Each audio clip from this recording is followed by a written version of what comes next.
12 fail গল্পের মনোজ শর্মাকে সকলেই চেনেন, কিন্তু আইএএস অফিসার অঞ্জু শর্মাকে কি কেউ চেনেন?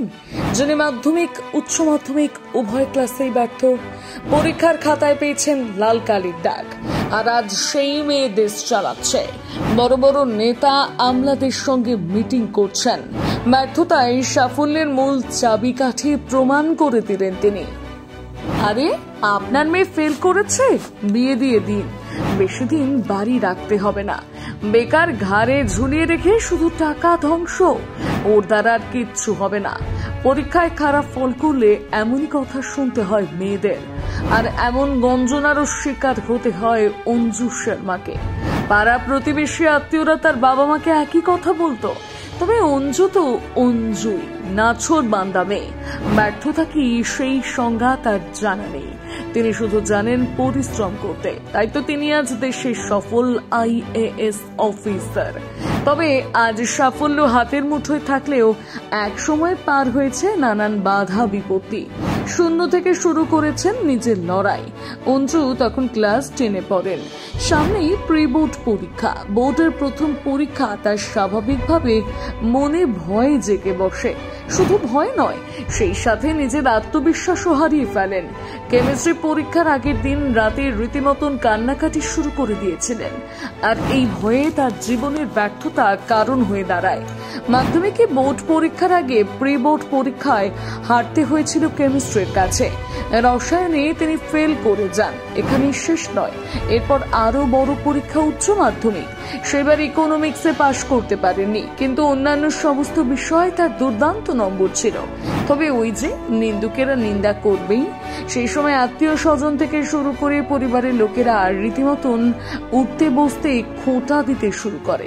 কিন্তু সেই সময় অঞ্জুর মা ঢাল হয়ে দাঁড়ান, তাকে সর্বদা সাহস জুগিয়ে যান। তার মা একটাই কথা বলতেন, হতাশ হলো না, বরং ব্যর্থতা থেকে শিক্ষা নাও কিভাবে ঘুরে দাঁড়াবে। আর সেই পথে অনুসরণ করে তিনি এগিয়ে যেতে থাকেন। উচ্চ মাধ্যমিকের পর তিনি স্নাতক পাশের জন্য কলেজে ভর্তি হন। তবে কলেজে পড়াকালীন তিনি পড়াশুনোর ধাঁচ বদলে দেন। একদিনে পড়ে না, বরং পরীক্ষার আগে যাদের সিলেবাস শেষ হয়ে যায় সেই সূত্র ধরেই চলা শুরু করেন। একদিন যে মেয়েরা মাধ্যমিক উচ্চ মাধ্যমিকে ফেল করে, সেই মেয়েটাই কলেজে গোল্ড মেডেলিস্ট হয়ে স্নাতক হয়ে পাশ করে। নিন্দুকদের মুখ একেবারে বন্ধ করে দেয়। এরপর এমবিএ পড়াশোনা শুরু করেন। এমবিএর পাশাপাশি তিনি ইউপিএসসির প্রস্তুতি নিতে থাকেন। এমবিএ পাশ করার পর প্রথমবার ইউপিএসসি পরীক্ষায় বসেন। প্রথম চেষ্টাতে ইউপিএসসি পাস। সকলকে তাক লাগিয়ে দিয়ে ছিনিয়ে নেন আইএএস অফিসারের শিলমোহর। 1991 সালে রাজকোটে একজন সহকারী কালেক্টর হিসেবে তার কর্মজীবন শুরু হয়। এরপর বরোদায় বিডিও, গান্ধীনগরে জেলা কালেক্টর এবং শিল্প বাণিজ্য মন্ত্রণালয় সহ একাধিক জায়গায় কর্মরত ছিলেন। তবে বর্তমানে তিনি এখন সরকারি শিক্ষা অধিদপ্তরের সচিবালয়ের প্রিন্সিপাল সেক্রেটারি পদে কর্মরত।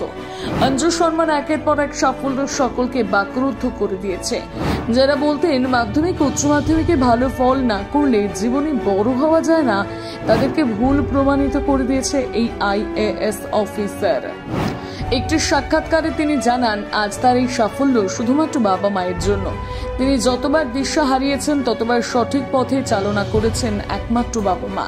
শুধু তাই নয়, নিজের জীবনের ব্যর্থতা থেকে শিক্ষা নিয়েছেন। সঠিক সময় পড়া এগিয়ে রাখেননি বলে শেষ মুহূর্তে নাকানি চোবানি খেতে হতো তাকে।